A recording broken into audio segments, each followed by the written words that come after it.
Welcome in, builders. I'm going to be doing a run-through of the tutorial in Tale of Immortal. Tale of Immortal just had a new DLC come out called 5 Blossoms.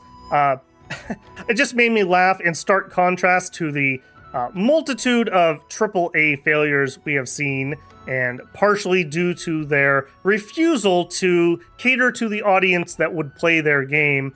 Here's a Chinese developer that knows exactly what the audience wants. You could check out the new wallpaper from the patch. We have our 5 blossoms. We're on a boat playing the flute for them. Yeah, they know their audience here. Just made me laugh when I saw that.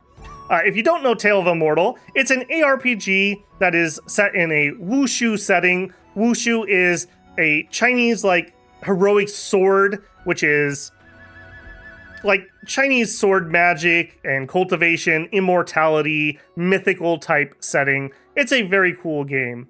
We are going to go through and play. We are going to make ourselves a new character. In order to do that, you'll choose your difficulty. I believe when you first start, you can only select normal, and you have to have various things complete in a run to unlock the next set. My highest I've ever gotten is Golden Core, which I think actually allows me to unlock all the difficulties. I would suggest if you're just starting out, just do normal to get you going, and play it through far enough to unlock the next difficulty setting. And if you're finding it too easy, which you probably will if you're a gamer, you go up to at least hard. Hard's a pretty good starting difficulty. If you really found that easy and you are able to unlock Nightmare is where I like to play. Do note here, you only get a few Bogwood Jade points. Those are essentially lives that you can respawn in the early game. Later on, once you start becoming an immortal, this is less important, but at the beginning, these are important for allowing you to restart. Also, body reconstruction. This is if you die, how long it takes for your body to reform. Once you get up to Nightmare, which is what I would consider like the actual normal mode, your save will permanently be deleted if you actually die before reaching Nascent Soul, which is the 6th rank. That's higher than I've ever gotten in this game. If you die after that, it takes you a long time to reform your body, essentially. I feel that this is the better way to play because you want to play carefully, and you do have some get out of jail free cards that you can use, so it's not like the end of the world there.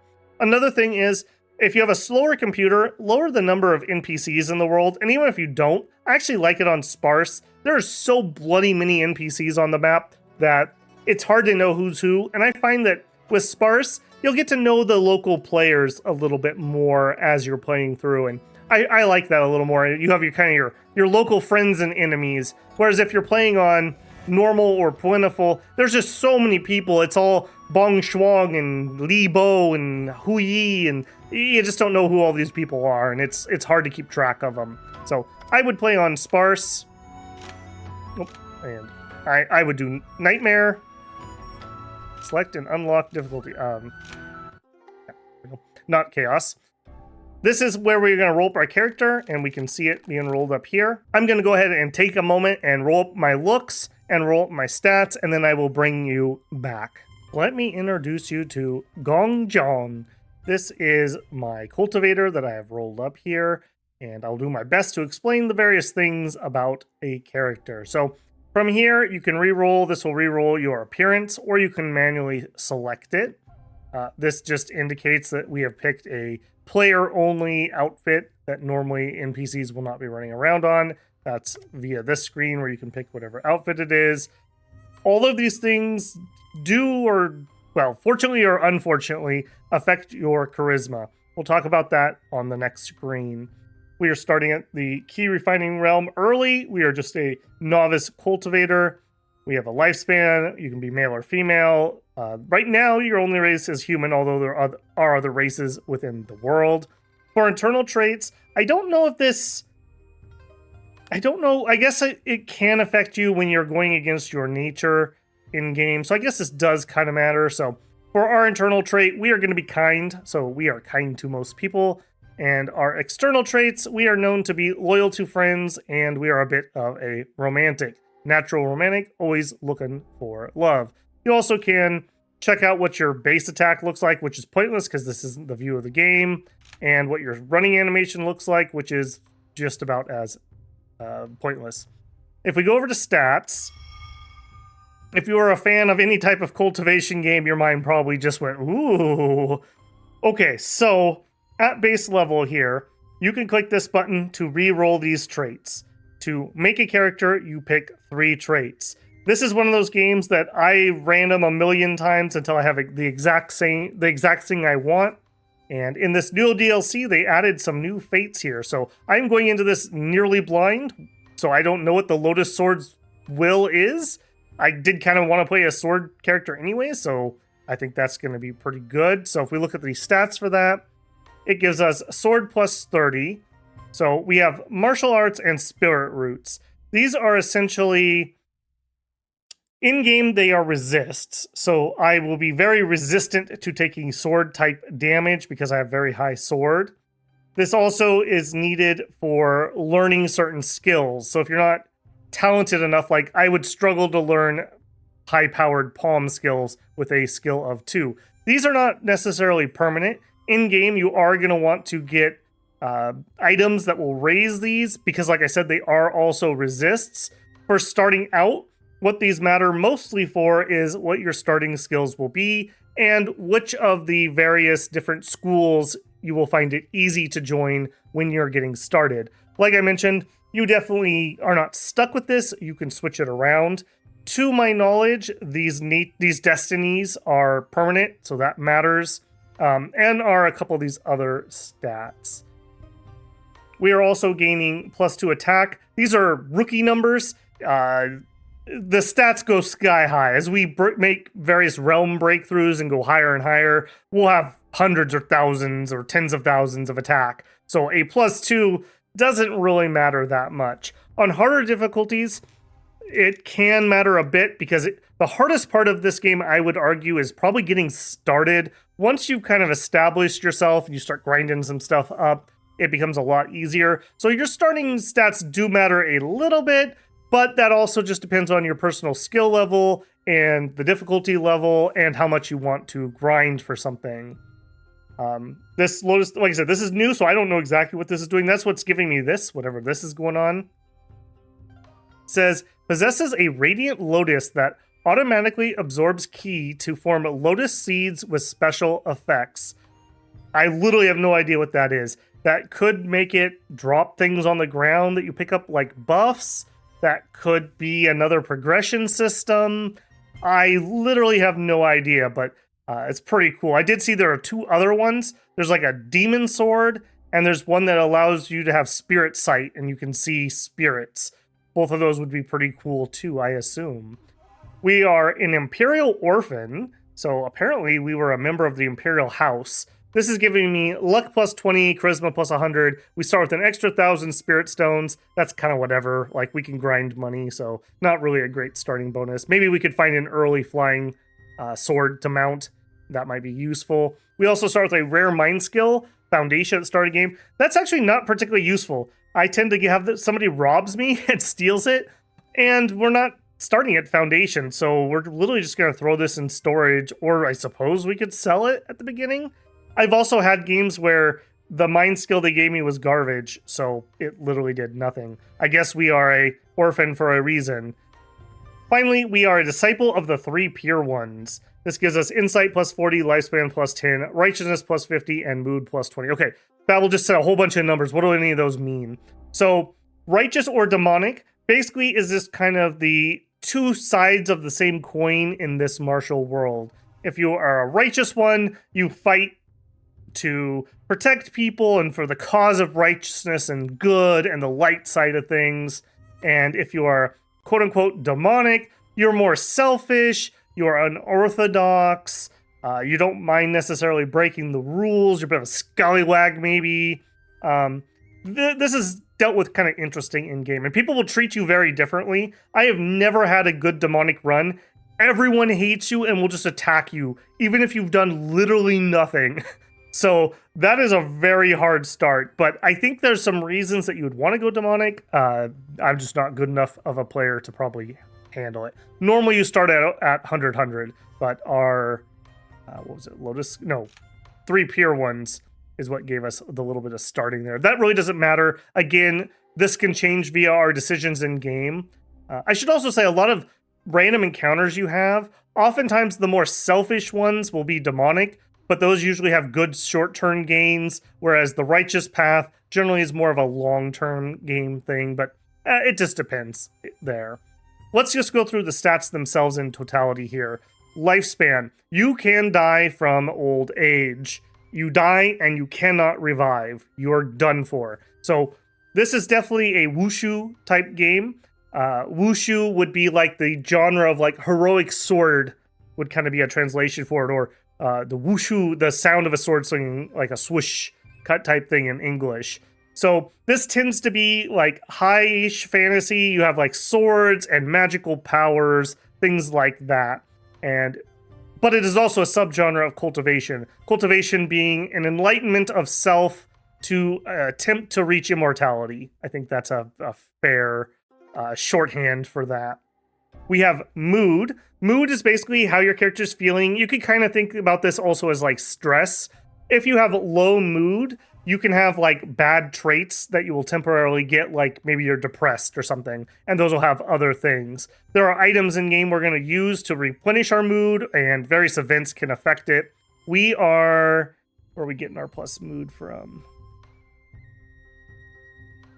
Yeah, as a disciple of the 3 pure ones, we have plus 20 max mood. There's some of these that give you a minus 20, so you're at 80 base. Those are okay, but you have to be really careful to keep yourself from getting depressed. Those penalties can really suck.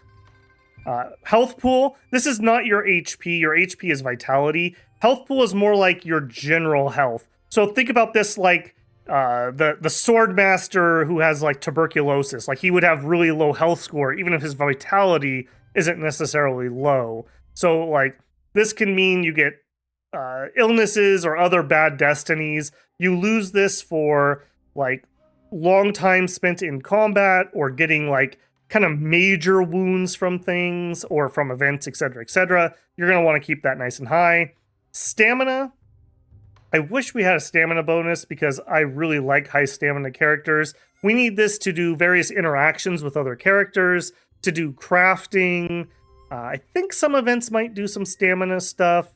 So once we get to the point where we are crafting, stamina will take a forefront, and we will sure wish that we had some more. I don't think we get a ton of extra stamina, or any of these things really, except for lifespan, for going in deeper into cultivation.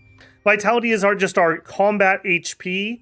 If it drops to 0, we die in combat. That's not necessarily the death of our character, but we will have to have a way to cheat fate unless we are significantly high in cultivation, where we've already reached maybe a lesser form of immortality. Energy is like MP. This is what we use to use our skills in combat. Various events might give or take energy from us. Like we might find somebody who's wounded, and if we give them some of our energy or give them some of our chi, we could heal them. Can be quite limiting in the early game. It is always really nice if you can find a way to generate energy outside of needing to use pills. That is a strong limiter on us, at least early on. Focus is used for a few different things. We use it to use certain items during combat. We use it for artifact spirits when we get that far. We also can use it for things like tracking the location of an NPC that we don't want to lose track of. Again, I wish we had more focus here. This feels a little low to me, but these were nice enough traits I didn't feel like re-rolling for 100 years. Luck. Luck affects various things. I think this affects random chance during random encounters. I think it might affect what random encounters we get, and I believe it also affects drop rates for various things. Luck is one of those things that you can survive on a low luck character, but play a character with 60 luck and then play a character that has 140 luck, and you will notice a significant amount more loot. And that can be really important when we're farming things for our ascension, or we're after rare materials to craft with. That can make quite a lot of difference. When we're getting artifact spirits too, I wonder if that affects that, because that's a painful grind. I have done the first set of those before. Insight is a very important stat. This is one that, man, you don't notice it until you need it, but you curse your fate if you don't have a decent insight. This is the cost and efficiency when you're upgrading your skills. It also allows you to lock in rerolls of your skills traits. That'll make more sense later, but just know that this is very important. If you want to make a character and you're not too picky about this stuff, going for high luck and high insight is a good investment. There's not a lot of things that affect either one of those in game. So these are kind of like permanent stats. Insight especially. I mean, you can always grind more if you have bad luck, but affecting your insight is incredibly difficult. Reputation is NPC attitude towards you. So right now we have 0. We are literally an unknown nobody. Nobody knows about us. Nobody cares about us. As your reputation goes up, people are more likely to give you the time of day. And there might be various other things that reputation requires. Charisma, as mentioned, your appearance, what you pick here can change this. You can just reroll until you get divine with no other things if you felt like just rerolling your looks forever. Why that matters? People are very interested in interacting with you when your charisma is divine, and that essentially just means like you're beautiful. You'll have tons of people who are like, "Hey, handsome, here's some free stuff." You know, it's like life on easy mode, not something Babel would know. But hey, it's a fantasy game, right? Or people will be like, "Hey, you want to train? You want to have a debate?" People will just generally like you more. People will actually seek you out to interact with you. This is a blessing and a curse, however, because sometimes you just want to be left alone to train, and they just will not leave you alone. You're like, okay, dude, seriously, I've already had 4 debates. I don't want another debate. I tend to find that it is easier to be liked than unliked. That makes a big difference here. We are going to go divine. We are getting 100 charisma from being an imperial orphan. So apparently, you know, we got some gold diggers who are into that or something. But if I was to re-roll this appearance, we would drop off of that. I did re-roll a little bit, and then I just kind of customized slightly on the character looks because I wanted to run that. Another thing here, if you are going to be demonic, and doubly so if you're going to try to like pickpocket people or things like that, make yourself as ugly as possible so no one wants anything to do with you. It's easier to just get away and like slink out of people noticing you around.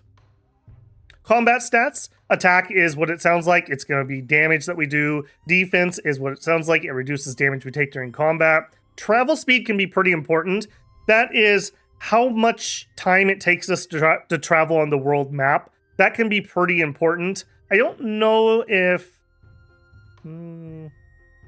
Yeah, I don't think that affects running away from combat, but this actually kind of matters because we are on the clock here. Do note that we have an increased lifespan by 10 years. The normal is an 80-year lifespan, which heck is already pretty good for most people.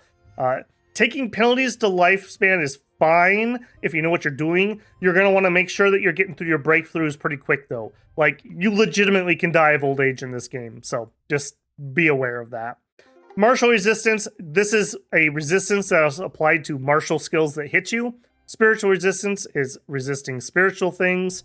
Crit chance, crit resistance, they're what they sound like. Agility is how fast we move during combat. I really like high agility characters. Unfortunately, we did not get, I think it's called Fleetfoot, which is probably the best agility you can get here. That's okay, though. Can't have everything.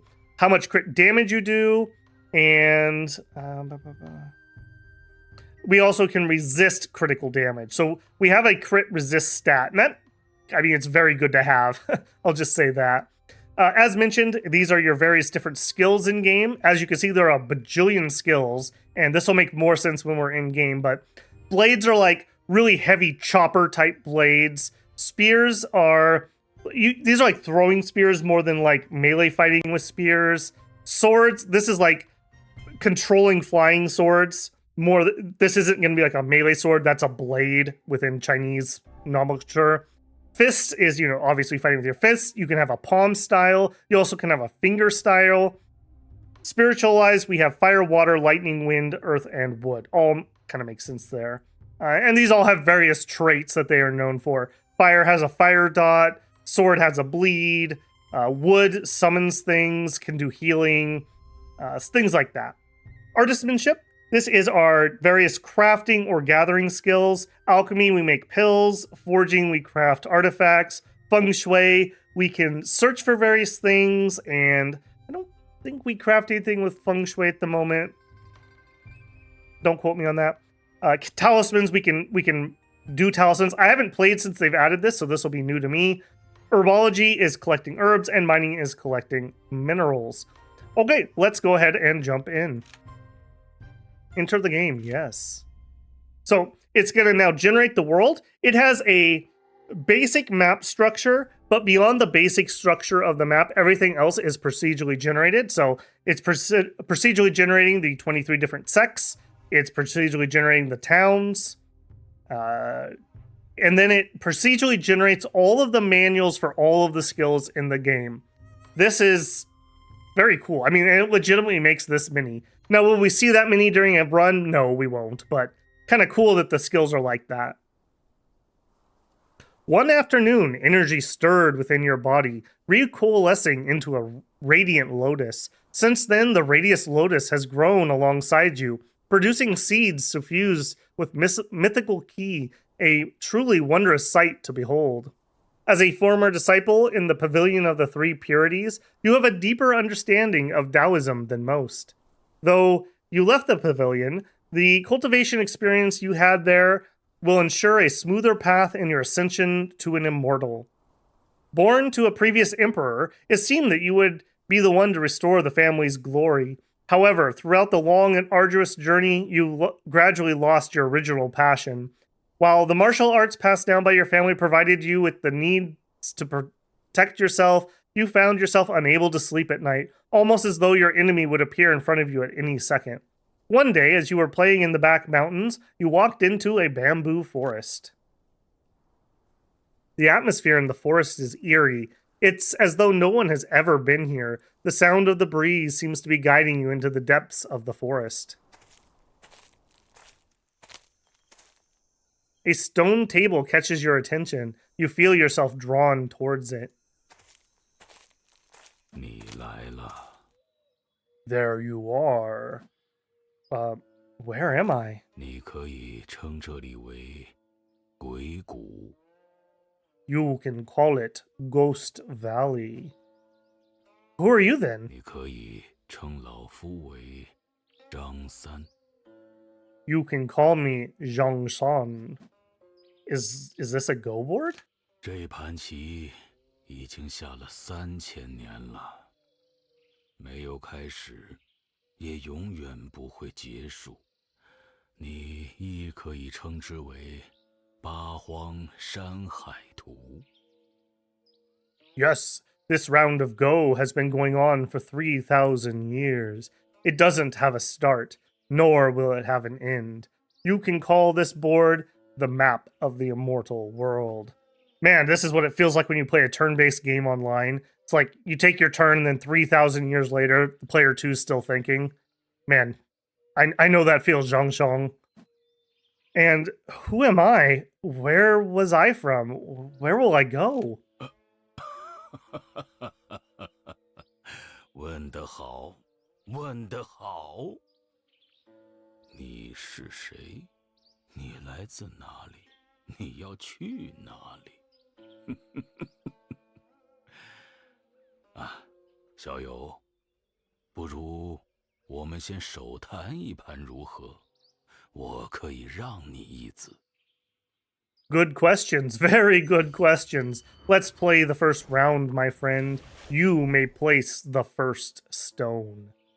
I do know a little bit about Go. I think this is the standard opening, so that's kind of interesting. That's why they're saying it's the first turn. Okay, so next thing we have to make a decision on is we get to pick one of these as our, I don't even know what this would be called, our major starting first bonus. So if you are a very new player, you probably want to pick this one, the Bagua Jade. You can always revive yourself as long as you have Bagua Jade points. The Jade can be separated into two, and you could give the other half to another person. Thus, the two of you could care for each other's lives during the journey. The universe was complete chaos until Pangu separated the sky from the earth, and the Bagua Jade was created during this process. It contains the laws of heaven that no one can comprehend. This would also combo really well if you started with the what is it, lover destiny or whatever. You could give this to your lover, and then you could summon them to help you fight. That would be pretty darn useful. Eye of Providence is really nice also. I think this would be really good for a demonic playthrough. This ancient treasure allows you to see farther on the world map and lets you see the content of other cultivators' inventories, so you could use that to pick your targets for stealing. You can also see the weaknesses of monsters and gain insight into their skills for your own use. When in danger, it will trigger the Heavenly Path of Protection and allow you to escape. However, all this requires that you use Spirit Stones to charge it first. Legend has it Emperor Jun used this artifact to observe the realm he ruled. Nothing can be hidden from the Eye of Providence.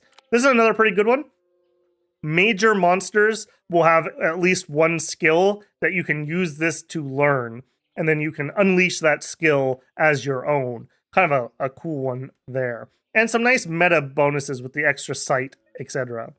I, however, am going to be picking this one, the Mythical Gourd. Existing from the beginning of time, this artifact can absorb monsters into it and refine them. After refining, the monsters will be intelligent and will follow your orders. It is said that this artifact of Yuan Tianzun, the Lord of Primordial Beginning, before he became an immortal. Its owner can refine monsters in it for future uses. I really enjoy this one. Essentially, this kind of lets us play Pokemon. Don't sue me, Nintendo. What this is going to do is we can capture a monster. When we refine them, we get like a little chibi version of them. We can equip one, and we can call it out to help us in combat. And those can be pretty darn powerful. In addition, we can grow them to the point where they like become human. So like the trope of spirits becoming human. I've never actually done that in here, but I assume that they probably end up being a very friendly NPC to you. In addition, when we have those spirits that we've refined, we can essentially send them out to go on adventures of their own, and they will bring rewards and resources back to me. My number one thing I don't like doing in this game is grinding up my crafting skills. I find it annoying and very, very long. This will allow me to almost entirely bypass that because I can send them out to go get me the resources that I would have to farm normally. But any of the three are good. I think you could pick whatever you would like. We're going to go Mythical Gourd. Yes. What is this place? And who exactly was that elderly man just now? Yuan Mountain. 到天元山来，我会一直在天元山中等你。 Come to Yuan Mountain. I will always be waiting for you at Yuan Mountain. Who are you? And where's Yuan Mountain? The voice has faded away. After he did the old man laugh at me thing. Yuan Mountain. Let me talk to some people around here and see if anyone knows the place. We will leave this enabled so that we can talk about it. As mentioned, our goal here is going to be run through what I consider the tutorial for this first episode. So we got a little ways to go here. There's murder in the air. Oh no, bamboo spirits. Uh-oh, I'd better be careful. So left click will allow us to fire our starting skill here. This is going to be incredibly basic. We need to get off that ASAP. This is coming up because of my Mythical Gourd. Young cultivator, it would seem like some sweet and delicious poisonous mushrooms. Death is guaranteed after a bite. It's very delicious and makes your mouth water. Oops, I ate it myself. You mushroom man, I will defeat you. Ah, poor me, please don't eat me. What is this light so blinding? And just showing me how to use my gourd. The Mythical Gourd emitted a dazzling light and sucked the mushroom man inside. Whoa, what happened? I felt like I just got refined. My looks, how did this happen? This is all your fault. You should compensate me. Get me out of here. So now I have a little mushroom man that we have sucked into the gourd here. We can look at that once we are out of a combat map. Impressive energy, and more than one. Who are they? Good and evil cannot never coexist. I am Golden Cloud Sect Young Ning Branch Disciple, and I will take your life. A righteous one? Nonsense. You are nothing but a sanctimonious fool. If you want to fight, let's fight.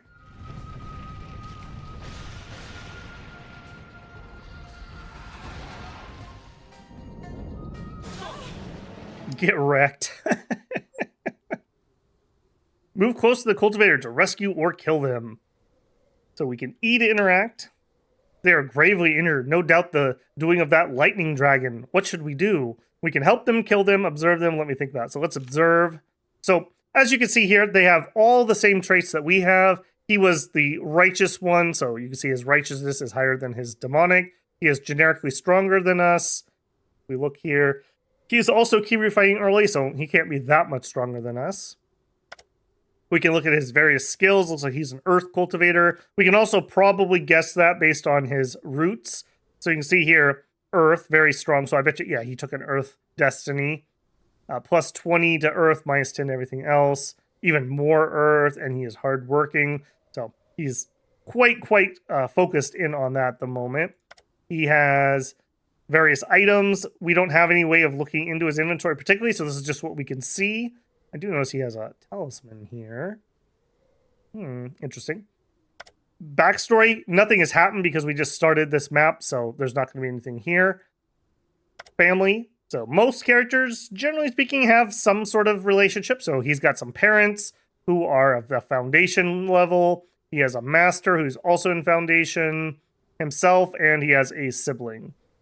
I will say, be very careful. If you make enemies, you will have enemies for days and lifetimes, and the circle of vengeance is very large and long, and you will lose it. You will definitely lose it. Social, he's got a bunch of friends. Taoist mind, he does not have a Taoist seed. We'll talk about that in a minute. And, well, I already know I'm going to help him, so we will help. Thank you for helping me, Cultivator. I am Qiu, a disciple of Golden Cloud Sect Yongning Branch. I carry a recommendation letter. You appear to be a rogue cultivator. A rogue cultivator is somebody who's not part of a sect.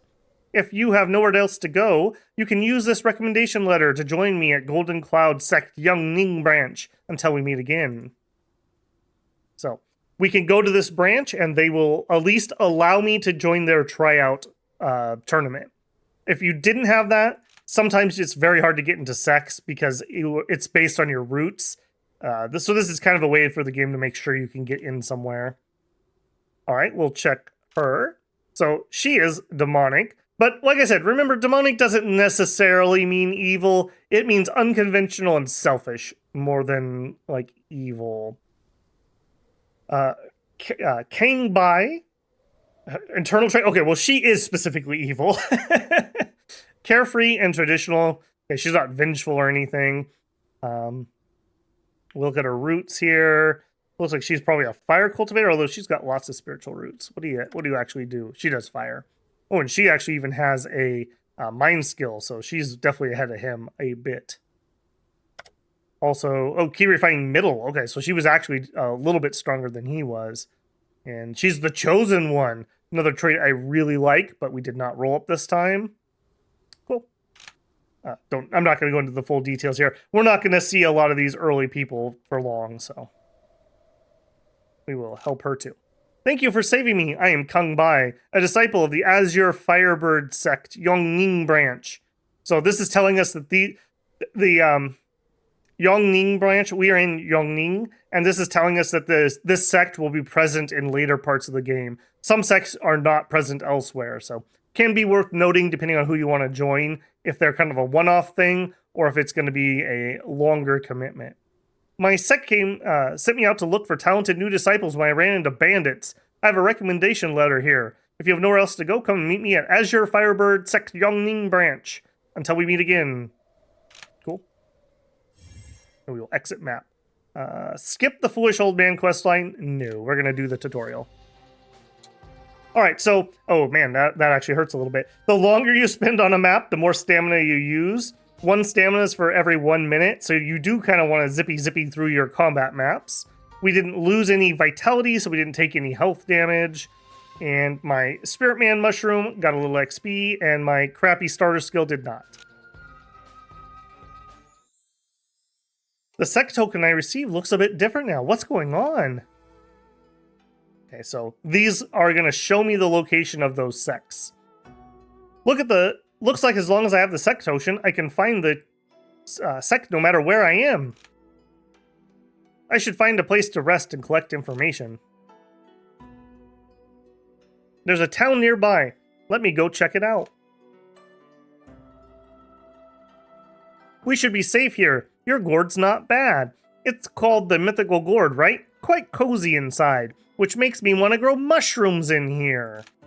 I did a little excuse me, I about died there. I did a little research while inside the gourd. It appears the gourd can absorb and refine certain monsters, and their looks will change just like I did. Feels good. Feels good, man. I really like this new look, I've decided. I'll let you be my guard from now on. Make good use of your gourd to protect me in battle, hehe.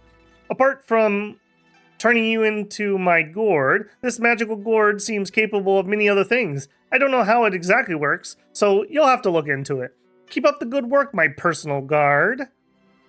Okay, so we don't have anybody else to refine. Right now, we could have 10 monsters absorbed before we have to make a decision about it. And they will have randomized stats, etc., etc. Very, very cool here. We'll automatically mark mythical beasts on the battlefield. Once defeated, those beasts may be absorbed. Absorbed mythical beasts could be refined. There's multiple ways to interact with the Gourd Imps. For example, you could assign them as your guard, which is one we will use in combat, or arrange for adventure for them to go out resource gathering. When you're in peril, aka you die, the Guarding Imp and the Mythical Gourd will protect you. After triggering the Heavenly Path protection, the Mythical Gourd will be broken. If you're playing under modes other than Chaos, you could repair it, but the time required will increase each attempt of repairing. Once the gourd is broken, all imps in it will be affected. Their activity will not be available again until we repair it. When we're in battle, we press F to summon the true form of our guard. We can have them go out on adventures. When they're wounded, we have to let them rest in the gourd, or we could use elixirs on them.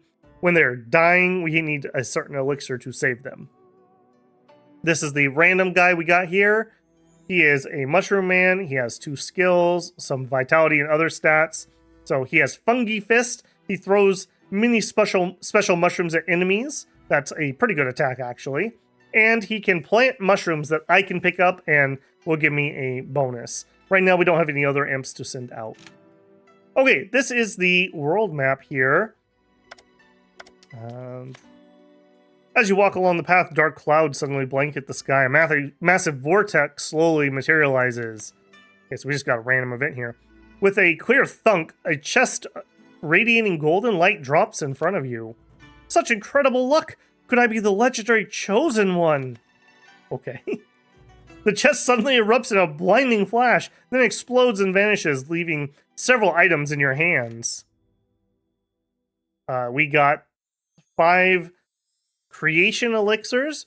It is a mythical elixir for rewriting destiny. When consumed by cultivators, it reshapes their fate, reverses their fortunes, and sets them upon the supreme path of cultivation. Can be used to refresh options when selecting Rewrite Destiny. Okay, a reroll item, that's helpful. And we got Jade Queen of the Wild Horn. It's a Foundation Level 2 mount. Very cool. I wonder if this is just a new event that always happens now. I know Jade Queen here kind of reminds me of another game. Post below if you know what I'm talking about. Interesting enough, but not usable to me at the moment. Okay, what I wanted to do here, there we go. Show off a little bit of how big this world is. Like, that is one of the sects in the starting area for us. So, yeah, we got a lot of distance to cover.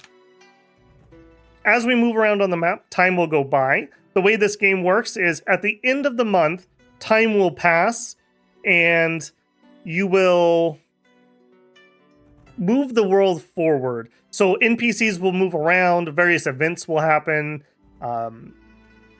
things that are on timers will move forward. During the month, none of them move. So if I see Dong Long here, he's going to be here all month if I wanted to travel over there and interact with him. I also see we have some kind of lotus thing here. I assume that's from that special destiny we took. The tutorial itself wants me to go to town. Yeah, let's just head in that direction. Every time I move, you'll notice down here that time's going to go by. And it may not go by, it just depends on how our travel speed is, how far we can move between each one. This cave, I can sense demonic aura inside it, even from here. Should I go inside and look around? Yeah, let's go take a look.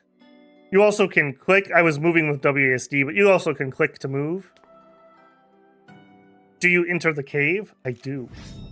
Battle. So here you can review your items that you have equipped. In our case, we also have a minion, and we can click fight.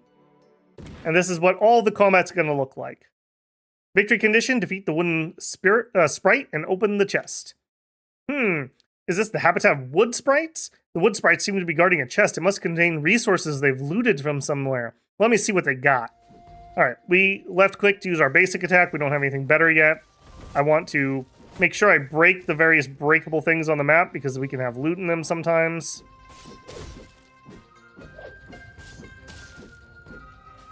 Where you at, little boy? Open up the chest. We got whatever. This is part of the tutorial. It gives us a key refining, a sinking stone ring, some money, and some various pills. Is this the interspatial ring people talk about? I can't believe I came across one here. So we are going to want to open up our items.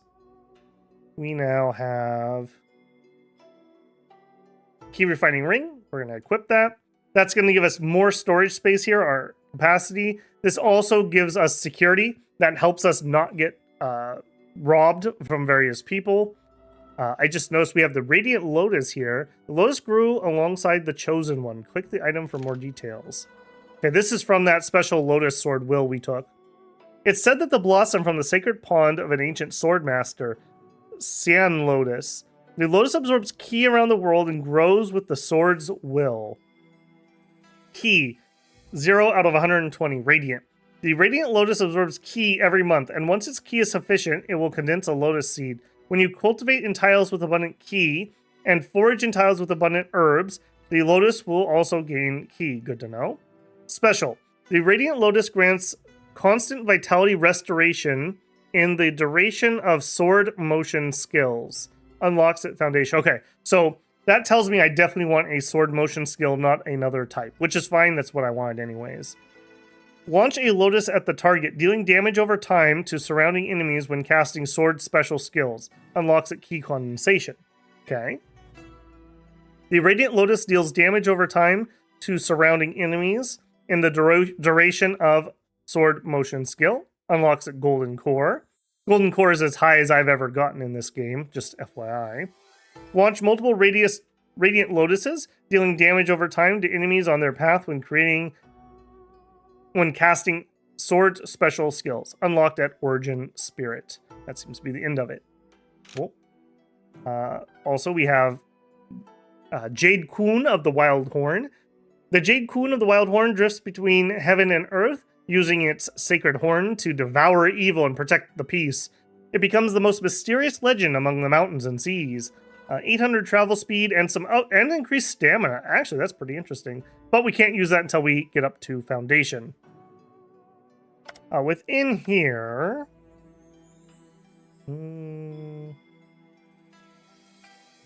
just trying to decide what is the easiest things to look at. Okay, that brings that screen open.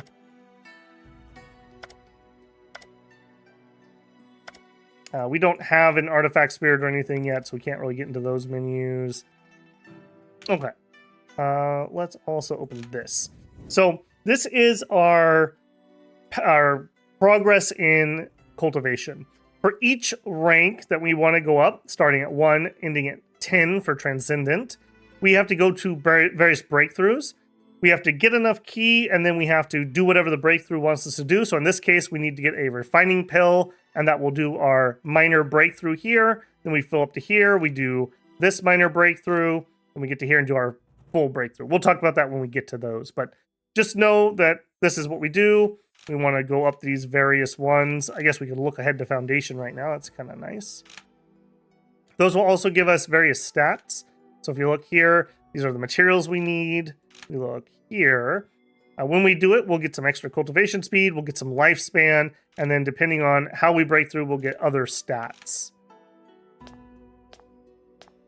This is a spot where we could go do combat.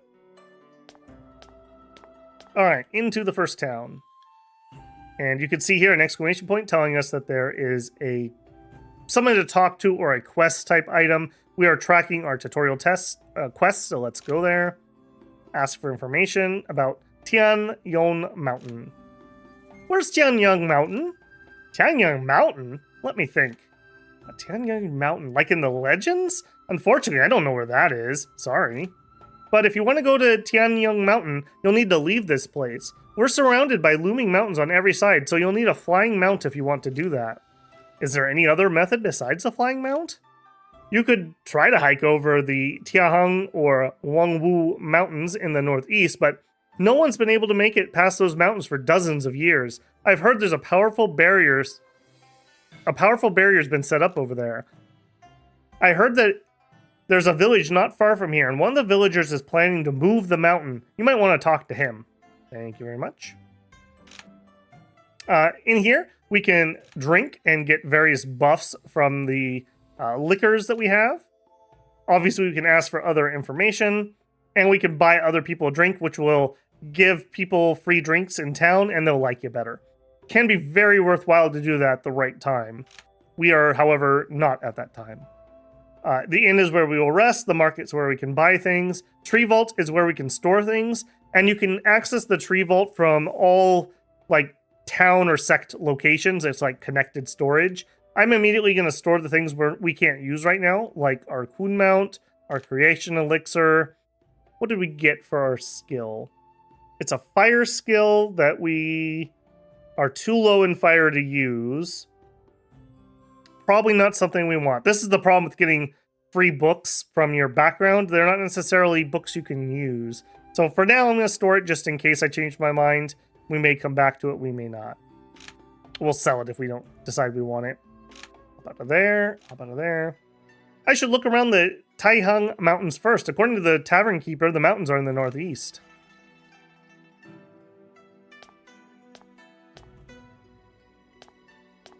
Okay, I'm just going to follow the shortest path to the village. Who's messing with me? How many times has it been already? Oh, it's happening again. Come on, no point in getting mad. If it doesn't work out, it doesn't work out. You can't expect a normal person like you to move a mountain. You've worked hard enough. I won't accept it. As long as I'm still breathing, I'm going to show that mountain who's boss. Perhaps there really is a mountain god watching somewhere up in the hills. You trying to move the mountains may have enraged him. There's no mountain god. A weak little demon, maybe, but not a god. What god would trap our poor village inside between these two mountains? Well, only a god could revive the plants you dug up and return the rocks and soils back to their original place. We've all been digging tirelessly, and yet our hard work is to no avail. I can't just sit down and accept the result. Come on, you know commoners like us could never move mountains. Even if the whole village pitches in, we won't see any results in this lifetime. Even after my death, my son will take over, and after his death, his son will take over. Trust that one day we'll move these accursed mountains for sure. Would these people believe me if I were to say that the mountains have actually been protecting us all? Are you a villager of Yukon Village? Yes. I'm here in search of a way through the Taihang Mountains. You just mentioned someone protecting you all. What did you mean by that?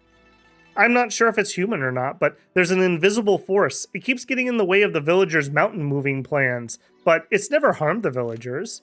Years ago, anyone could hike up and down the mountains as long as they were capable enough. And, of course, capable forces from the outside world would make their way to our village too. Ordinary villagers like us would suffer at their hands, and we had no way of fighting back. Then, one day, a powerful barrier was set up in Tiahang and Wangwu Mountains, making it impossible for anyone to come in or out. We might not be able to leave the village, but at least we could live without worrying about outside forces. Where can I find this barrier? No idea. No one in the village has really seen it. Excuse me.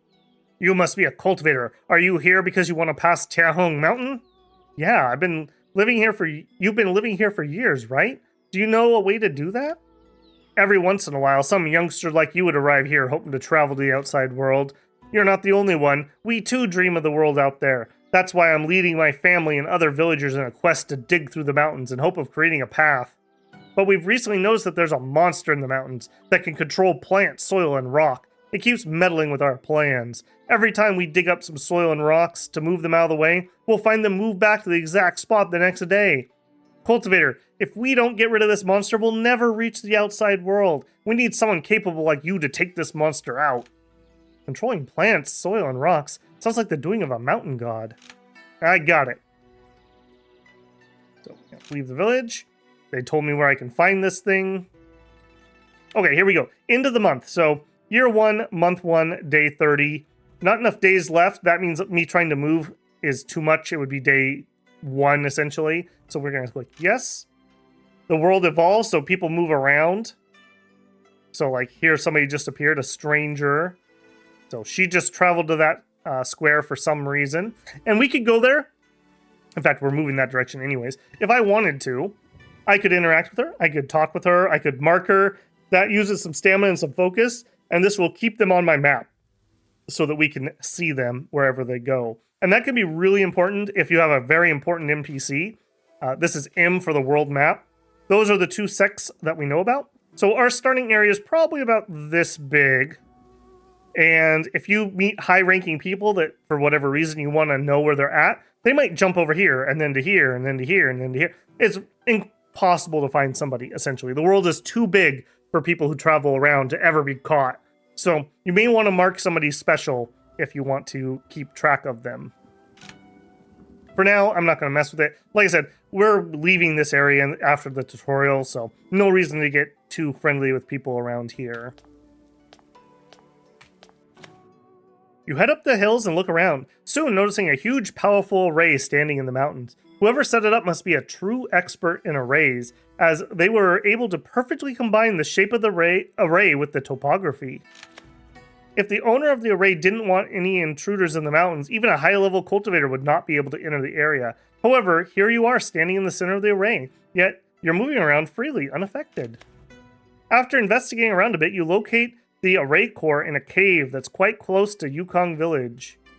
It's in a rather obscure location. You don't think even the villagers know about it. As soon as you approach the cave, you get a sudden whiff of danger. Seconds later, a white figure comes charging at you from inside the cave. You're already prepared to nimbly dodge the attack. You can see the newcomer quickly and recognize it as a Jagu. The Jagu barely leaves you any time to regroup and comes charging at you once again. We have to fight. Conquest. Victory condition, kill all the monsters. Okay, again, I'm going to try to break all the stuff. Oh, interesting. I didn't notice that before. We actually leave little lotus petals behind us because of our destiny. Anything else I can break? I always do this because I am greedy.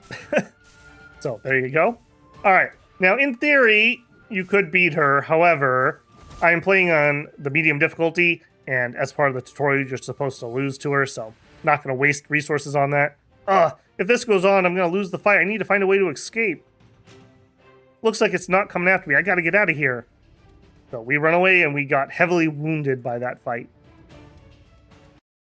All part of the tutorial. We found a mood item, some spirit stones, and a second mood item. Very nice.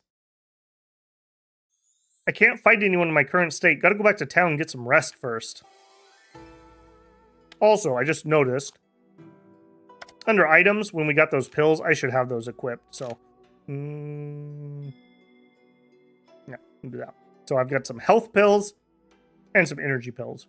You can use these outside of combat or in combat, and it'll just auto-replenish. Each slot can only hold a certain amount. So when I go into combat, I'll have 5 and 5, and we can't use these until we exit the fight. I'm just going to zip down to town. Alright, it's telling me to go to the inn. Click rest to recuperate. Now, normally I try to run down every stat I can, so use up my stamina, talk to people, whatever you want to do, train, whatever.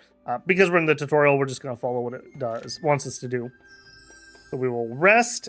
We had to pay some spirit stones. We maxed out, we healed, got our energy and our stamina back. And in this case, we managed to heal off that affliction we gained. Before I challenge any enemies, I should find a cultivation spot with abundant key and trade in some more. So it wants to leave. Oh, look at that, some key. So if we click here, now down here, it'll show you stats of the square that you are clicked on. So we can see here, there's 400 key here. There's a feng shui score of 8, herbs of 8, and ore of 8. You're looking for high numbers are good if you want to do things with them. We're going to run over here. We're going to cultivate. That got us some XP. And it looks like our radiant actually picked up a little bit. That is rather nice. Oh no, we hit a bottleneck. XP limit reach for your current realm. You must achieve a breakthrough to reach key refining middle. See the details of breakthrough on the rewrite destiny page. Hotkey is J. For my lotus. Okay, so it is an item that it produces. A mythical treasure condensed by the radiant lotus. Used to slightly increase charisma. Particularly favored by female cultivators. Okay, so we could use that as a gift.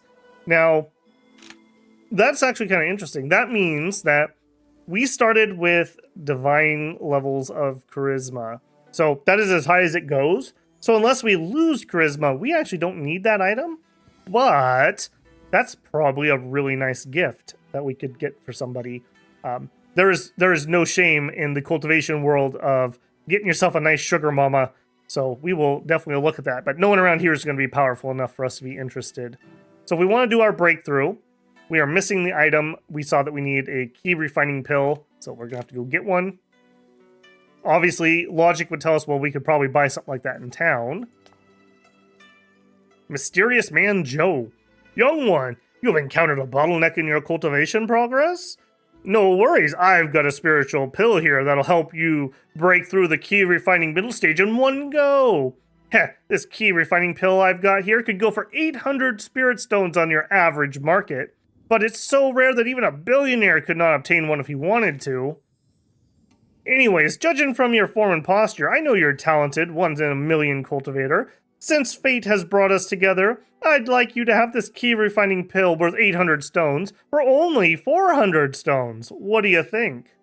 So you can make your decision on whether you'd like to just buy it from him. I'm going to metagame a little here and say I'm going to let it slide. What a fool. You don't deserve my wares anyways. And I'm going to continue to town, go to the market, and buy. Oh, look, it's only 375. So he was trying to scam us. I think the point of that tutorial is to show you that don't trust NPCs necessarily. Sometimes they try to scam you. Sometimes they try to lure you into traps. That is things that happen, so be careful there. We're going to go ahead and buy what we need. And hop out of the store. Go ahead and hit our refining. So we are at breakthrough. We're going to go ahead and do it and pick our pill. And we did our breakthrough. So minor breakthroughs give you some minor stats. It is very important that you do those. I would focus pretty intently on getting your middle breakthroughs. Once you do the second one, you can chill until you're kind of ready for the next one and just accumulate up. I would like to hurry and get this second breakthrough now, though. So extra attack, extra defense, some vitality, energy, focus, crit resistance, all great stats. I should explore the town and see if I can find some martial art manuals that would work for me. All right. So we go to the manual pavilion. And as any good cultivation novel would have, they have various floors. This one only is a 2-floor pavilion. And the higher you go, the stronger, rarer, and more prestigious different skills are. So the tutorial wants me to get this. I can tell this is useful because that is the symbol for sword. That is what our starting root was, the sword root. So this is going to be an upgrade for our ether sword, which does 26 sword damage. That's it. This has a longer range and deals 83 sword damage. In addition, let's see, I can't mouse over this easy. Down below where it says Roman numeral 2 and 3, those are the traits of the skill. This is where that randomized, 20,000 skills came from. It was the game generating all of these books. So this one, once I train in this skill, I could have 2% more damage to elite monsters and 1% more damage to cultivators. Pretty bad traits on this one, but for a starter skill, sure, we'll take it. Just for the sake of it, let's look at the spear skill. This one allows us to throw 3 heart-piercing spears at range, and they deal 46 damage each. It would give us bonus damage to mythical beasts and elite monsters. So, all those are randomized. Okay, we will take that. This is also just a common level one. Higher rarity ones will have more of those randomized stats. I think it goes all the way up to like 12 of them or something. It's ridiculous. Like, you could get some super powerful skills. And, okay, they want me to train that. I just know I'm going to need this anyway, so I'm just going to buy it while I'm here. So, this is a martial spiritual skill. This is your left click. Your special skill is your right click. So, there's a water one here. If we were a water cultivator, we could shoot an icy aura at target location. It explodes, it deals water damage, it detonates frost stacks, and does bonus damage based on that. We are not frosty, we are a sword cultivator. So for us, we release 8 sword auras to chase down an enemy within 680 range, dealing 249 sword damage. If the target has bleed, 1 stack of bleed will be detonated, and the target will receive an additional 25 damage. So this is kind of showing us one of the combos that swords can do. We want to find a skill that lets us bleed people, and then we use this to explode them, essentially. This skill deals 1% more damage, and it has a slightly lower cooldown. Not the worst ever. Go ahead and pick that up. And they want me to go here. Yep. My mission is to train. Okay. Not mail. My items. In my items, I want to view a manual. It's going to be here. You can preview.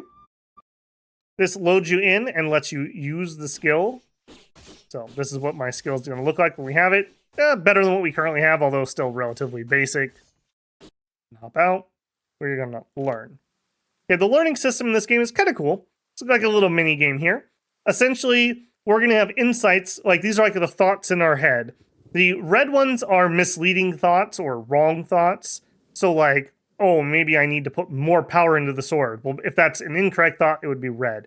If it's a good thought, like, oh, okay, maybe I need to channel my chi using wind power, then that's a blue one. We want to left-click blue and right-click red. Sounds simple, but when you get to high levels and these things are moving really quickly, these can be kind of hard.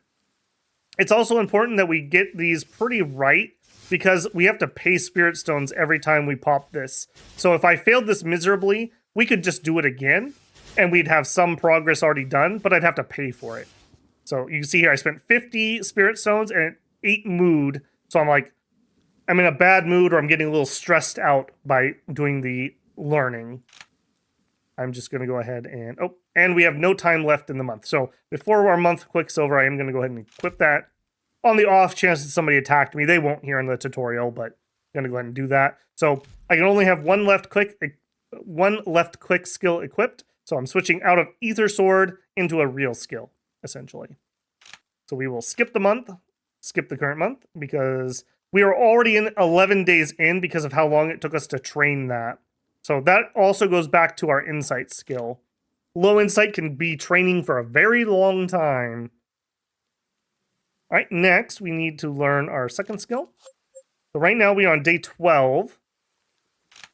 We will do this one.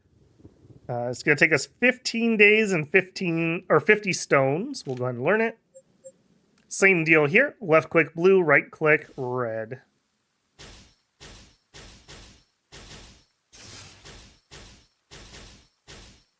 Easy enough. Not so bad when they're moving slowly, but when you get to the higher rank skills and those are zipping, or if you're on a super low insight character, I believe that also affects the speed. Easy peasy. Now we have a new skill. We have a special skill that we can equip. This is going to be my right click. All right, time to head back to Yuan Mountains and challenge the Jagu. Okay. We're still above 100 mood. Normally that is your starting maximum, so I'm not too worried about that. Are you doing something, Lotus? Why you all blinky at me? No, you're cool. That's going to be really interesting that this is going to give me a reason to get key beyond when I normally would stop carrying. Hence, I am going to stop and actually pick this up. So there's 100 key here. It's day... Oh, wow. But there's the next month already. So we're 3 months into this playthrough already. Skip the month. Yep. All right. And let's go fight that Jagu. Now, if you wanted to, you could stop here and do the fights. For now, I'm going to stay focused on the tutorial because that's the goal for this first episode. Go ahead and have our fight. All right, Jagu. Rematch. All right, so this is me actually going to be trying here. So I want to be a little careful and dodge. My skill just leveled up from use there. Trying to dodge the shots best I can, especially that one. I also want to work my way over here because I want to pop these. Oh no, she's got a second form. All right, Mushroom Man, help me.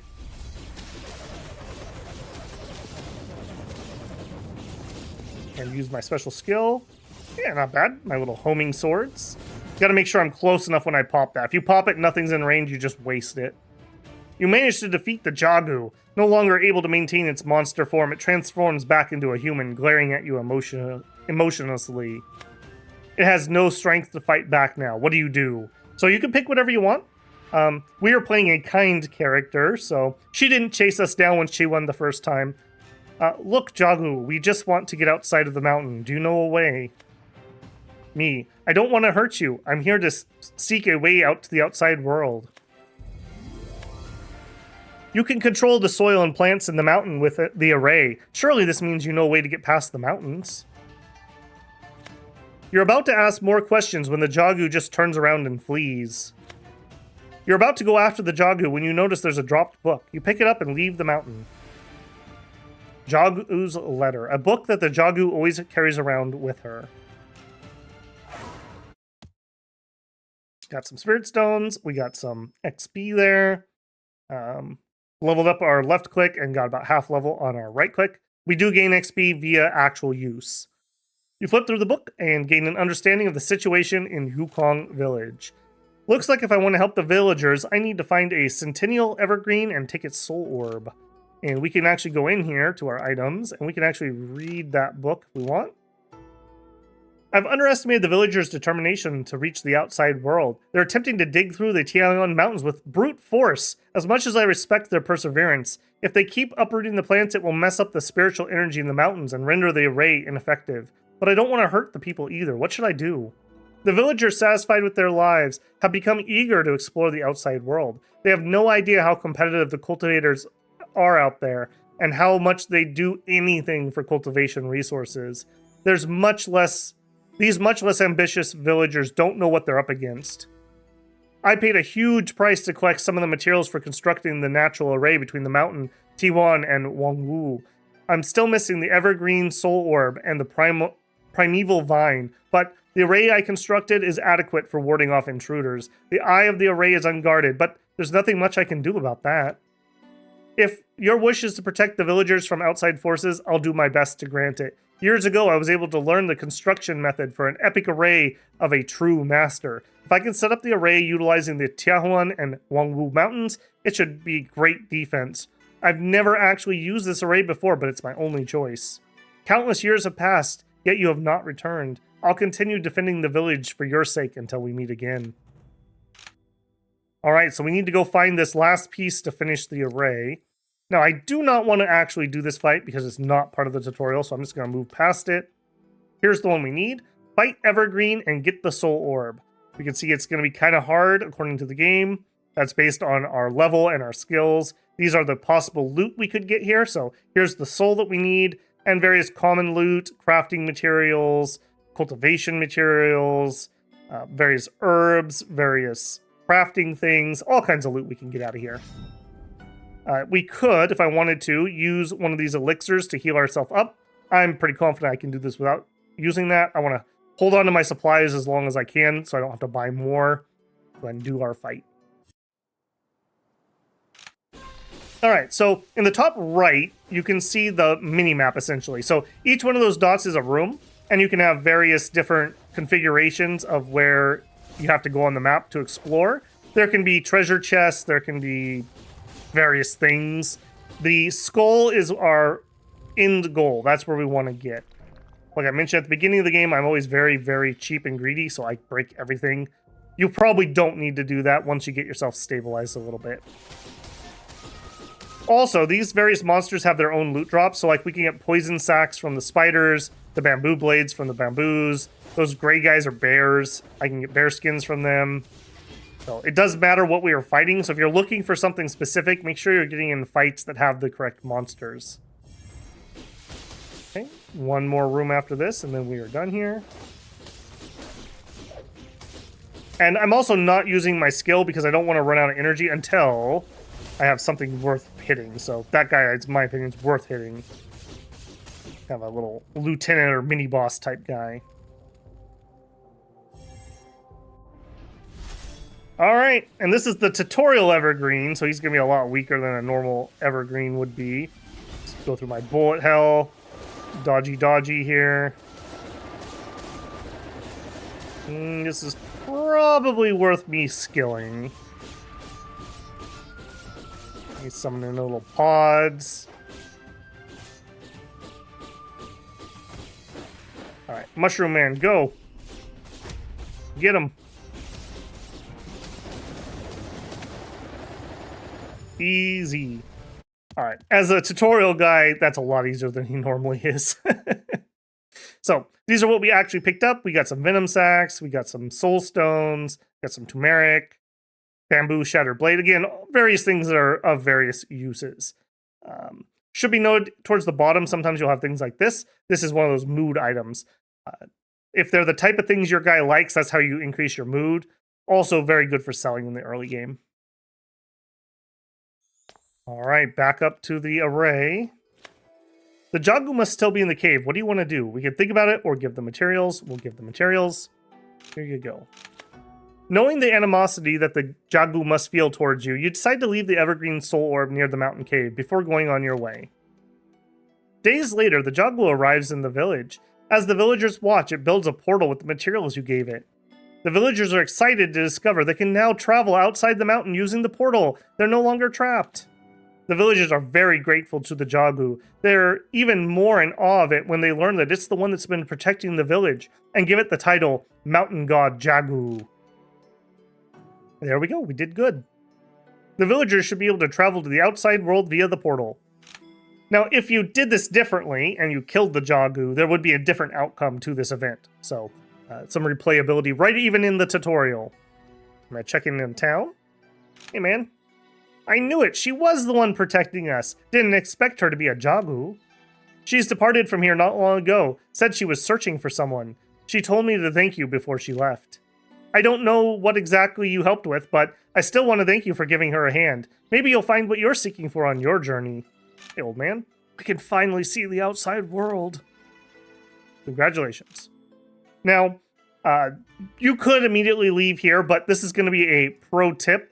Go back to your starting town, and there's a kind of a bonus starting quest here that is really powerful. If you don't want to have a little bit of a spoiler for it, not that it's a huge story one, but I am going to show the correct answers. Skip ahead until you see me fighting a giant man on the timeline. Otherwise, check this out. This is a really nice bonus to get you started.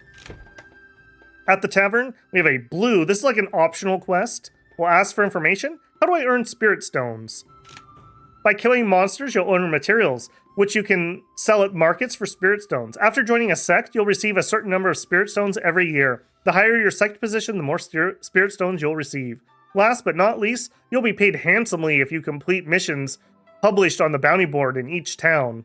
But you're just in time. The young mistress of the Kais was abducted by bandits at Quantan Fort. If you bring her back, you'll receive lots of spirit stones as a reward. A cultivator should have no problem dealing with a few bandits. It's a great chance. Of course I'll help. Quantan Fort is not far from here. She's been gone for quite some time, so you better hurry. All right, we'll go save the young maiden of the very rich house. Oh, wow, it's really close.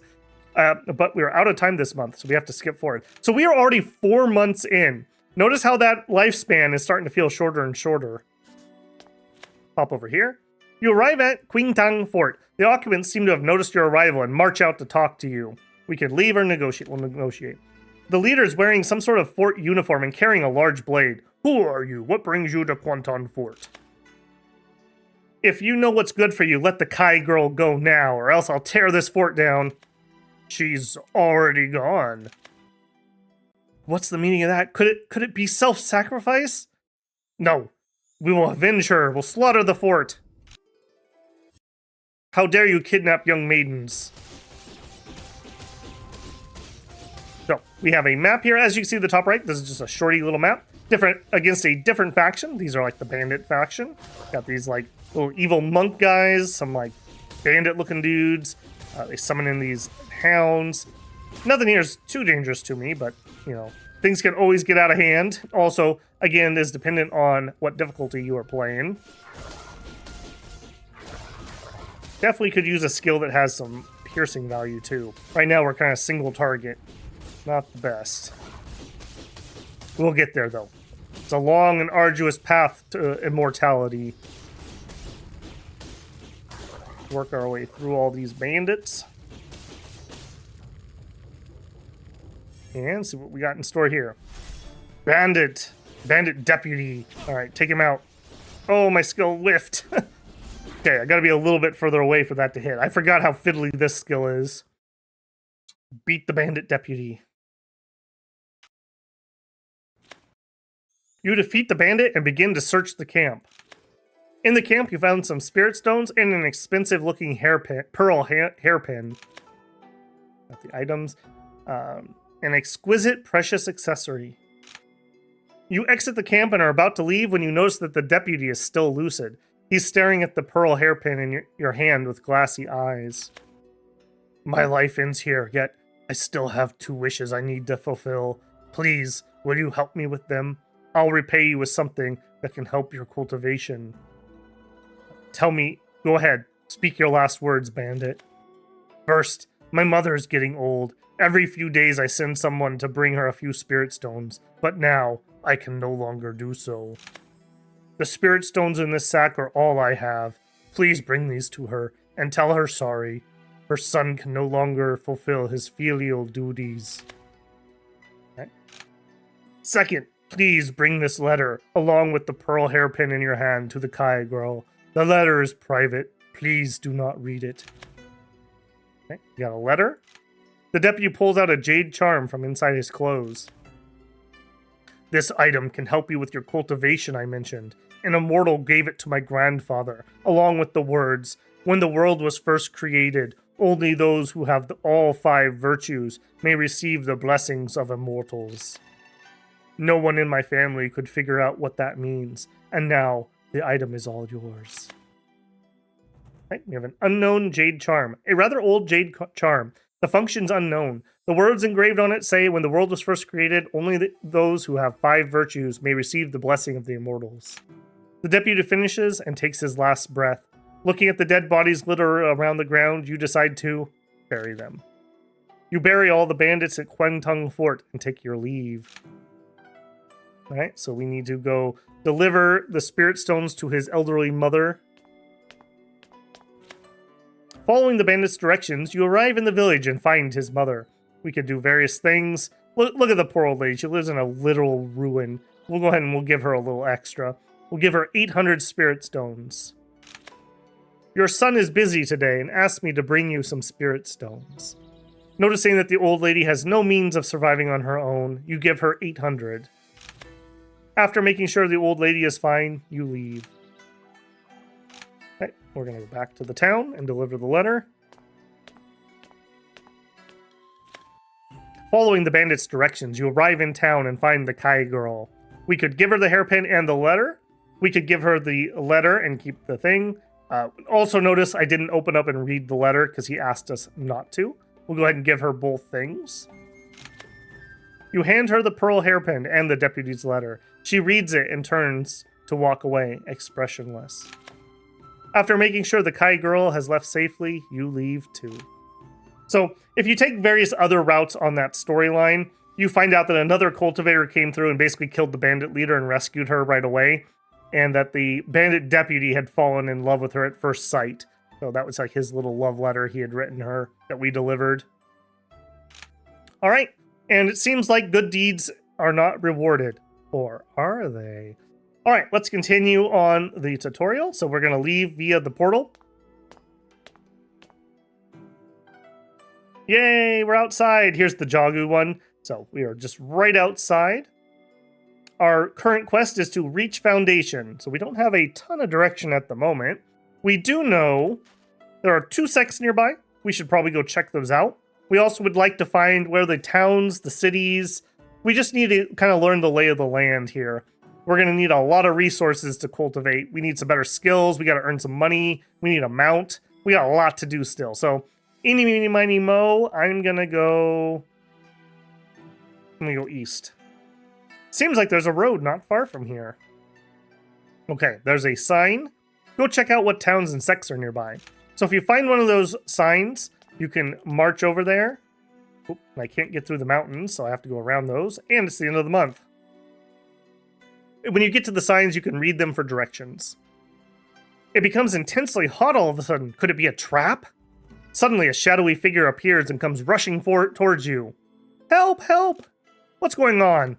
Someone's shooting arrows at me and my brothers and sisters. I'm all alone and have nowhere to turn. Please help me. Who is she? Why does he want to kill you? I don't know. My brothers and sisters were just feeling bored at home and decided to travel. We were not expecting to be attacked. Outrageous. Where is this person? He'll be here any second. You go. Leave him to me. If you don't mind then, I'll be going. Wait. She is hurrying as if she lost something. Pick it up and check. We picked up a Sacrifices Living Drift, a motion skill book. Or scroll, I suppose, in this case. And a amount of some sort that is untranslated. Ah, Chinese games. So good, so good. Pro tip here, there's a free app you can get from Google called Google Lens on your phone.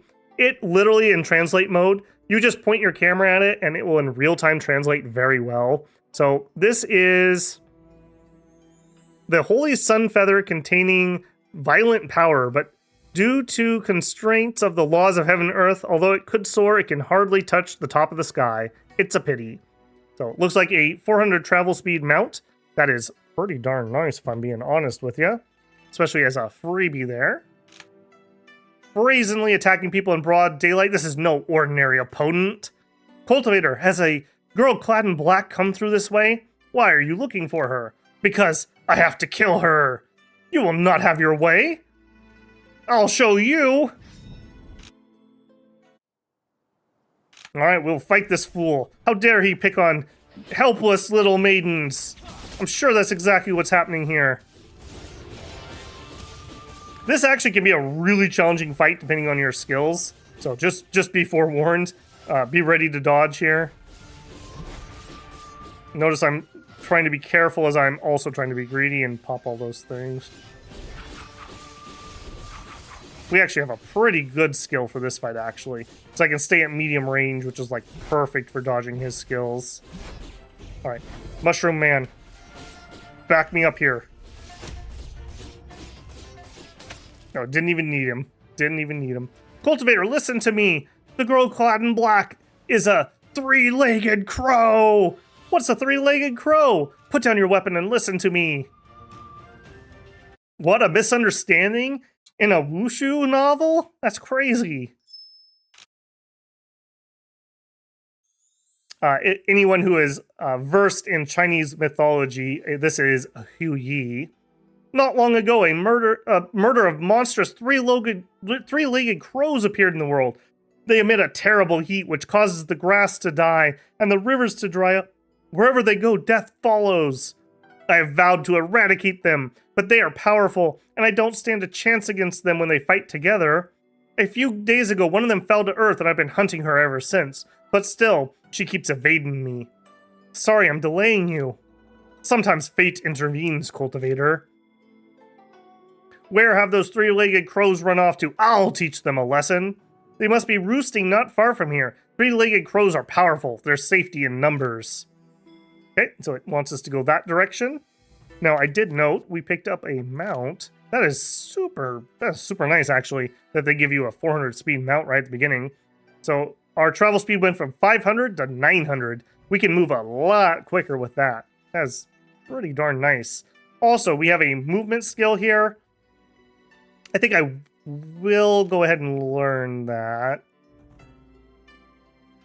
Yeah, let's go ahead and learn that. So, left click blue, right click red, being careful not to misclick anything. You also can hold, like I hold left click generally when I'm doing this, and then I let up when I want to switch to a right click, just to make sure I don't mess that up. These early ones are super easy, but they definitely get harder. All right, there we go. And of course, don't forget to actually equip it. So now we have our special movement skill equipped. This is fly on your sword, increasing your agility by 60 for 4 seconds. And it gives us some crit resistance and some agility just for equipping it. And we could get a bit more agility as we unlock its various things. Now that we have a flying mount, oh, you are not technically a flying mount. I guess the lore thing did say it was very low to earth. All right, so we will move this way. The ruins seem untrodden for a long time. There must be valuables within. You arrive at some ruins. Looks like it used to be the headquarters of an ancient sect. We'll explore them. You're about to look around when a large group of monsters come surging towards you. Oh no. I am going to actually heal here. Yeah, just in case. Fight. Always better to heal before combat. There's a cooldown timer on this that is very long when you're in trouble in combat. So just, yeah, don't go into fights you're not sure about unless you've healed up. Yeah, you can see that these are much tougher than the ones we fought before. This is kind of a dangerous little event to have so early on. Also, range is king at the beginning of the game. Even if you want to go blade, be very careful. It can be rather difficult, especially on these higher difficulties. We're on Nightmare again, just as a reminder. Okay, this is a pretty large area. I think we're just debating. Do I want to try to hit every node, or do I want to just get through here? I think we're just going to get through here. This is kind of difficult. I would rather just get the loot and get out. All right, Evergreen again. Now, this guy is not going to be the tutorial nerfed one, so he's going to have a bit more on the skill side of things. Whoa, whoa, whoa, whoa, whoa, whoa, whoa, whoa. All right, yep, this skill right here. So he's healing while he has these up. We need to break these as fast as possible. When you break one, he comes out of that mode. Let's hit him with a skill and drop my mushroom. Get him, buddy. Yep, we bumped him into heal mode, but my mushroom helped me kill it. He also planted a mushroom. Oh, I got the big one. So this makes me hit harder, but move slower. There's also a shrinking mushroom that he can drop, which I don't know if it debuffs your attack, but it does make you move very quickly. Oh no. I'm going to use my flying sword. Now back to normal size. That large mushroom, I don't know if that was actually worthwhile or not. We did not get that killed either, so he's going to respawn that. I'm damaged quite a bit, so I'm going to use a healing item. Boy, this is a rough event so early on. I definitely would say do not start on higher difficulties until you've played a little bit. I don't even think you're allowed to until you have a save file that is a little bit of the way in. I have a golden core save, so I can actually do relatively high difficulties if I feel like it. But I like Nightmare. I feel like it's the right balance of difficulty for me. Oh my goodness, we did not pop that either. You know what? Mushroom Man is back. Help me out, Mushroom Man. I'm in a lot of danger here. Okay, we still need to pop one more of those things. Okay, thank you for firing at the Mushroom Man. Buy myself some time to heal. Alright, skill. Yes, okay. Woo! That was way more dangerous than it might have looked to you guys. I was spamming health pills there. So that was very dangerous. We were not ready for that, really. We need to get that second breakthrough ASAP. You defeat the monsters, look around the ruins, picking up some spirit stones and manuals. Ooh, but there it is. Oh, but it's not for me. It's a epic or whatever level this is, but it's for plants. For not me. It's for wood skill. But look at how many more traits this has compared to what we have, and they're purple traits. So the traits themselves also have rarity. This is definitely something we're either going to gift or sell. Also a nice thing for pickpockets to want to take off me, so I want to get this out of my inventory ASAP. And look at my poor stats here.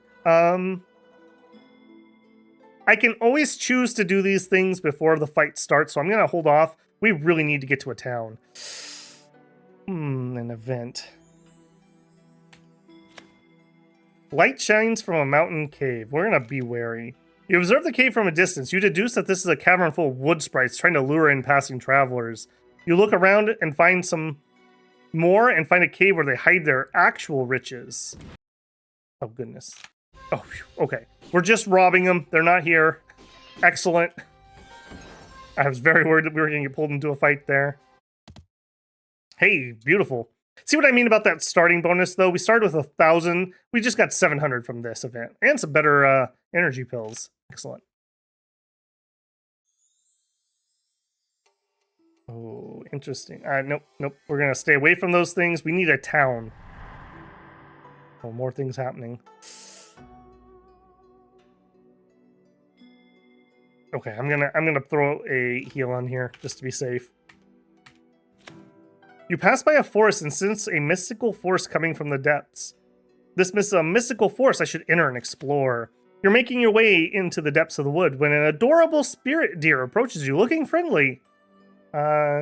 He must be rare and spiritually blessed. Catch it first. No, we're just gonna play with the deer. The spirit deer seems to like you a lot. The two of you play around for a bit. It takes a few steps and turns back to look at you, as if motioning you to follow. The deer leads you through the woods and to a cave opening before dissipating into a mist of ki and disappearing into thin air. You enter the cave and find one of the 6 keys. These are what we need for our first breakthrough, so that's kind of a lucky one. That'll save us a lot of work. We're 1/6 of the way through what we already need. Alright, but that's not why I came here. What I came here was for this. Did you hear? That pretty girl said she'd marry whoever opens a mystic realm for her. What? Then let's try our luck too. We can't let her end up with some ugly guy. It'd be like a diamond in a dunghill. How come I've never heard of this? Besides, that girl isn't just a pretty face, she's sharp as a tack. She doesn't need anyone's help. It may only be a story. They say a mystic realm is nearby, shining brightly and brimly with ki. Who knows if it's true or not? Let's go and check it. Absolutely.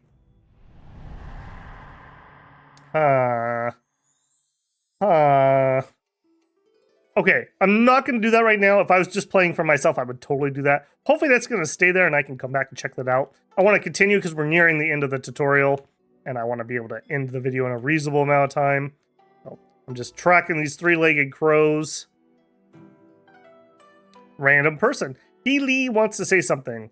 Our sex martial arts are unsurpassed. So we can check here. She is the #1 blade cultivator in this area. I bet you she is pretty darn skilled. Yeah, that would definitely absolutely destroy my world. She's also at Foundation Middle, so a full realm above us. She would destroy us. I totally agree. Your martial arts are unsurpassed.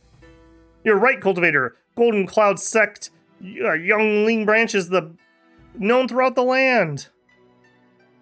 She liked us sucking up to her. Alright, here we go. Now we're getting the world events because we're out on the main map. Strange laughters heard at night near Yuli Town, Yongling. Maybe there's an artifact fiend. There are frequent earthquakes near Huiyi Town. Maybe there's a crystal spirit. A cultivator near Huiyi Town turned into a blood puppet. A key deviant alchemist appeared in Azure Firebird sect and killed many innocent people. Quinton Fort. So this is the extra quest we did back before leaving the tutorial. The jade charm the bandit gave you suddenly begins to shine brightly. A voice sounds next to your ear. By burying the dead bodies, you were ethical. By paying extra to support someone's elderly parent, you were just. By leaving one's private letters unread, you were polite. By deciphering the ancient words, you were wise. By bringing the item to the recipient according to your promise, you were honest. You have all 5 virtues and deserve to own my treasure. The next thing you know, the jade charm is transformed into a box. Oh, what did we get? Okay, we got a blade mine skill. That's a little unfortunate. It only requires 12 blade, though. We might be able to get there. It's a spiritual resistance and some sort of blade stat. This is the important one, though. You always get I believe this is legendary level. I forget what the exact naming convention is. This is the highest level book, though. And it's guaranteed to be of your highest root.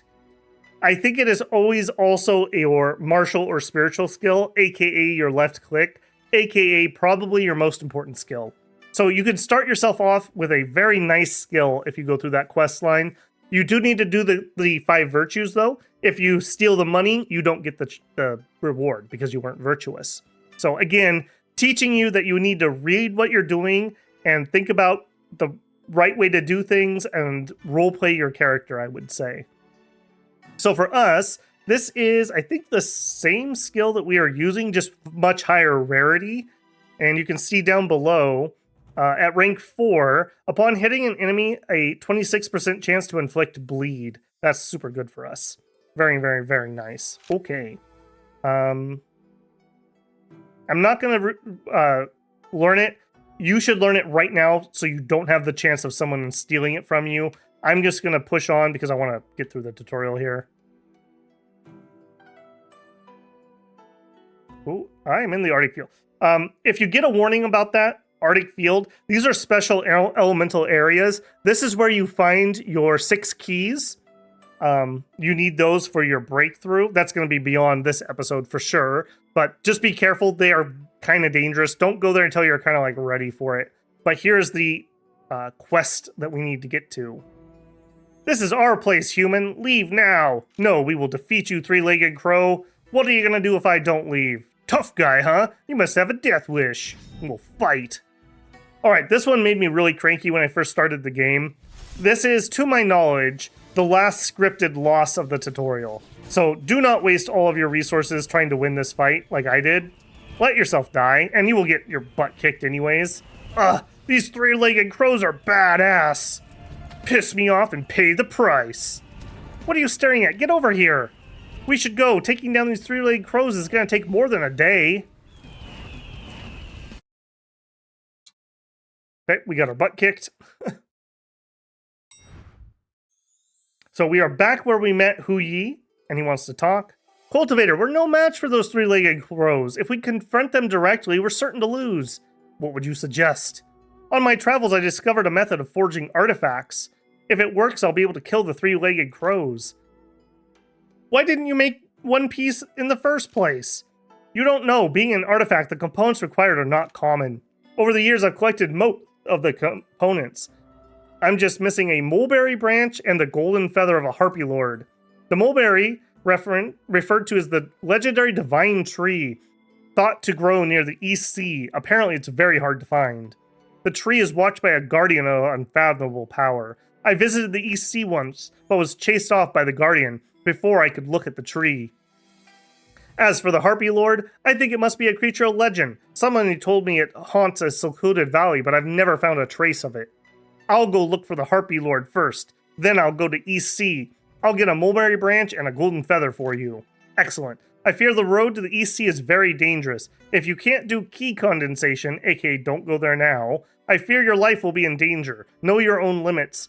I'll stay here and keep a lid on the 3-legged crows. Good luck. Okay, so that is the end of what I would consider the main tutorial. After that, you can do whatever you would like. Do not try to rush through the main story. You are not ready for it. If nothing else, to get to the mulberry tree, it's going to be over here somewhere. You have to finish this zone and be strong enough to pass through that zone to get here. So, back burner. That's on the back burner.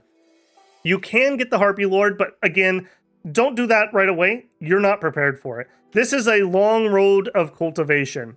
Your first goal should be getting more powerful. And to do that, you're going to want to find towns, earn money, buy new skills, check out the different sects, and join the one that has your skill. You can go up in rank there and get better skills. They also will sell you training materials. Very, very important to find a sect you want. Do not try to play a rogue cultivator on your first playthrough. I'm not even sure I would even want to do that. It would be so grindy. Go find a sect that you like and join them and work your way from there. that's going to be the end of this tutorial. Don't forget to learn your skill if you, like me, kind of skipped it there. There's more tutorials that you can do, but that's the last of what I would consider the story tutorial. So as I'm going to continue playing, I'm going to go learn my Fidelity Singing Breeze sword, and I will be off and running on this character. If you enjoyed this one, please let me know down below. I'm kind of thinking about doing a Let's Play the game, maybe on this character, maybe on a different character. We shall see. It's a very fun game, but it's also kind of a grindy game. So if you like the Cultivation setting, and you like the kind of third-person ARPG fighting style, it gets pretty crazy. Like, what you saw right here was just like the beginner baby stuff. We have a motion skill where we fly on our sword. There's other ones where you teleport and leave clones. There's other ones where you turn into a fire spirit, etc., etc. Mind skills are passive skills, and we can equip this many once you get powerful enough, make really cool builds. And there's ultimate skills, which really feel like ultimates. I had a lightning cultivator that could call down a giant lightning storm that would just clear the entire map. It was really cool. Or a sword skill that drops swords from the heavens and covers the entire battlefield like Ultimate Blade works. It's a very fun game. Very fun game. Yeah, hopefully that was helpful for you.